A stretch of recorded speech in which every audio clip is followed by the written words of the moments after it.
Precisely nga kasi hindi kayo magkasundo. So hindi ko tinatanggal sa human rights activists na meron silang pinaglalaban. Sa part 1, ito yung part 2. Yung isasakay siya sa eroplano na may petition siya sa Supreme Court at walang Philippine court na nagsasabing dapat siyang i-extradite or i-surrender sa Hague. Anong nangyari? Anong nangyari sa inyong mga human rights advocates? No? Hindi ko nilalahat kayo sa Ateneo Human Rights, alam nyong mahal ko kayo. Part ako niyan. Sa Supreme Court, marami tayong pinaglaban. Pero tama ba yon? Sasakay na lang siya sa aeroplano tapos dadalhin doon. May petition siya sa Supreme Court. Walang korte, ni isang korte sa Pilipinas na verify muna yung warrant of arrest na yan. Hindi ba nangyari na sa atin dati yan na may extradition from the US at nilitigate pa dito? So yung pong sinasabi ko kanina na pray for the country, we're in a crossroad, pray for the PNP, pray for our courts, pero may pinaka-minimum. Ang pinaka-minimum is due process and letting everyone avail of the legal remedies. Hindi pwedeng may korte sa ibang bansa, huhulihin mo tapos isasakay mo na lang sa eroplano. So, eto po tanong ko sa inyo. Paano kung sitting Supreme Court Chief Justice, sitting Speaker, sitting Senate President, sitting Cabinet Member, sitting President ng ating bansa, may isang international court na naglabas, yung PNP, huhulihin nyo na lang, sasakay nyo na lang sa eroplano, aalis na sa ating bansa? Diba? So, yung President, napaka-importante. Kung anong pinapakita natin sa lahat. So, sa akin, I continue to pray tonight. I appeal to everyone involved. Sinabi natin sa lahat, mahinahon, wag mapusok ang damdamin. Pero hindi ibig sabihin no, na pabayaan na lang natin kung may injustice na nangyayari. So, yun ang challenge ko ngayon sa mga human rights advocates. Hindi ba nung nasa DFA ako, kahit we disagree, pinaglalaban ko na makapagsalita kayo sa mga foreign, sa mga ibang bansa, sa mga embassy, sa human rights sa Geneva. Winelcome namin kayo. Sinabi ko sa mga embassy doon, kahit we don't agree, pasalitain sila. O, di ba may due process? So, I understand na happy kayo na may warrant of arrest. Happy din kayo na makakasuhan and the former president will now have to face that. But hindi ba part of facing it is kompleto muna legal remedies niya ngayon? So, hindi ko lang alam baka may nagsasalita na, baka tahimik pa. Tinitignan ko sa TV bago ako umalis kasi meron pa akong our obligations under the okay, sir? Sir, ganito. Let us follow the rules. Ito na ang sinasabi ko, sir, na we can do this the hard way. We can do this the easy way. The easy way, sir, is for you to choose 3 people to accompany PR to the plane. May bus dyan, and he's going to the plane. Okay, sir. The hard way. What plane is this, sir? Ma'am, chartered flight. Chartered flight Okay. from? So we need hard to way. know. We The hard- need to know ma'am, where you're ma'am, bringing our ma'am. president. Ma'am, the hard way. Sir, we need to know. Please give Ma'am. us information Makinig ka muna, ma'am. where you are bringing Wala sa pay grade ko yan, ma'am. Tagalogin na natin. Sabihin nyo kung saan siya dalahin. The hard way, Kung Tang sino po ina may ka. grade, The hard pakisagot way. po kami. the hard way is for me to Yan mo. Magandang gabi mga kababayan at ito magandang balita yung ating natanggap ngayon, granted yung PRO ng Supreme Court na hindi kailangan ilabas si PRRD pero pinipilit na nilang isakay sa eroplano ngayong oras na ito. Pagkatatanggap lang namin yung advisory sa Supreme Court. Kasama kami ng mga abogado rito, kami ni na Atty. Torion at dumating yung tawag sa atin na granted.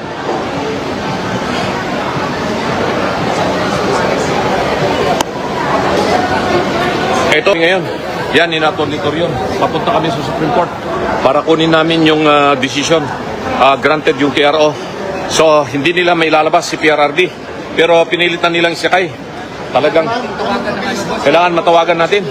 Matawagan natin yung tower para hindi pa makalipad yung eroplano. So, yan mga kabaka, mga minamahal na kababayan Pilipino. Ay talagang ito ay alam na ng mga Isa mo lang, nandito kami sa kapulisan na lumabas na yung TRO. Anong gate yung At meron ng desisyon ng Supreme Court na may temporary restraining order. So, pakisabi na lang sa lahat ng mga vloggers ngayon, kayong mga kababayan na naka-monitor ngayon sa live na nangyari. By virtue of the warrant of arrest issued by the ICC for crimes against humanity. Sir, you have the right to remain silent. You have the right for counsel of your choice. Makibigay yung pagkain, ha? Yung pagkain. Pagkain. Mga sundalo, minahal namin kayo.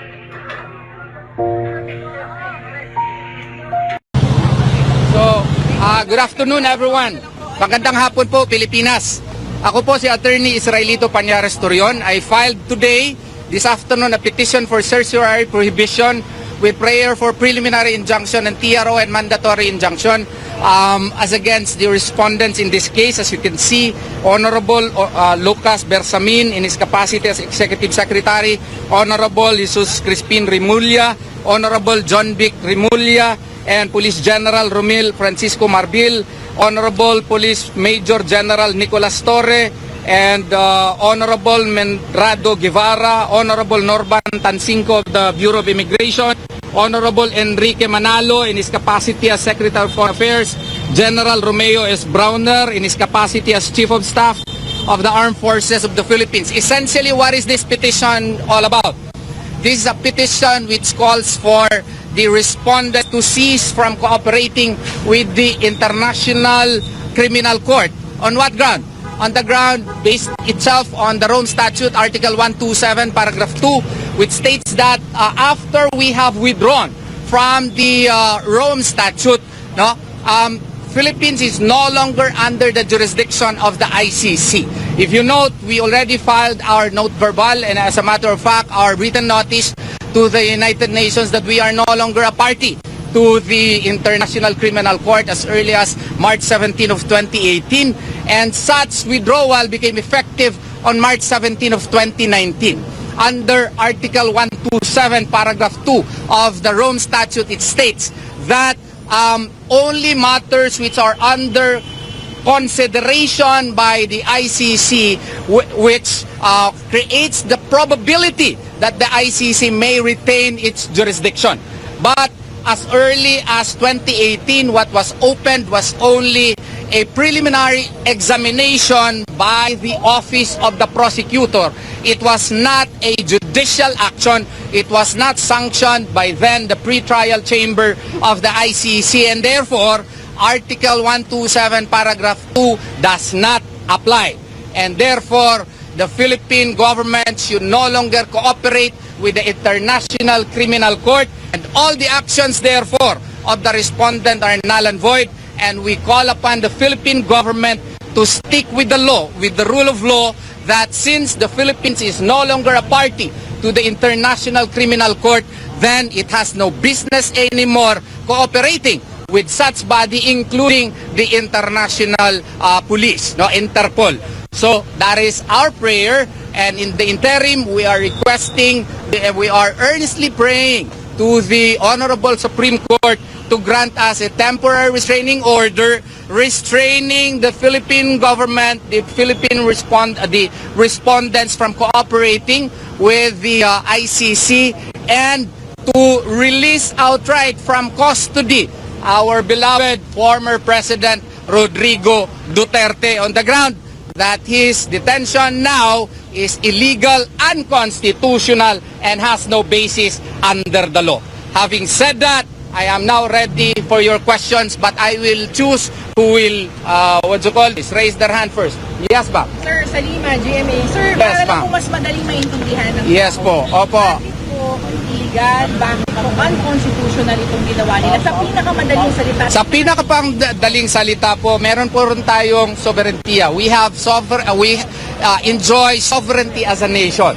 So, knowing that we have territorial sovereignty and we therefore have to be governed by our own laws po.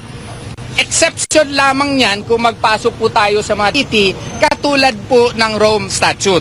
Nag-withdraw na po tayo doon. Kung basahin niyo po yung Article 127, ang exception lang po under paragraph 2 na posible na pwede pa may jurisdiction po ang ICC po dito ay kung ang matter is under jurisdiction po ng ICC. Hindi na po under consideration po kasi po noong 2018 ang ginawa po ay Office of Prosecutor lang po ang nag-conduct ng preliminary examination.